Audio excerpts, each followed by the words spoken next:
This content is about adjective যে word কোনো সেন্টেন্সের নাউন প্রোনাউনকে বিশেষিত করে, অর্থাৎ নাউন প্রোনাউনের দোষ গুণ অবস্থা সংখ্যা পরিমাপ প্রকাশ করে, তাকে অ্যাডজেক্টিভ বলে।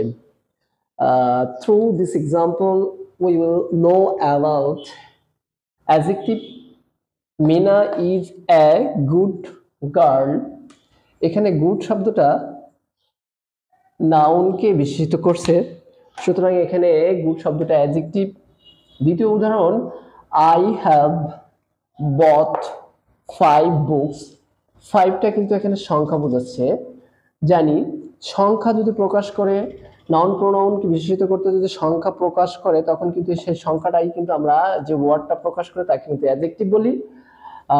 She wants some rice. Some বলতে এখানে পরিমাণ বোঝাচ্ছে।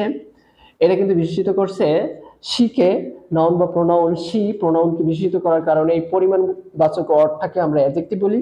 একইভাবে she is beautiful. She is beautiful এখানে কিন্তু শি সম্পর্কে শির ভালো গুণটা এখানে প্রকাশ করছে।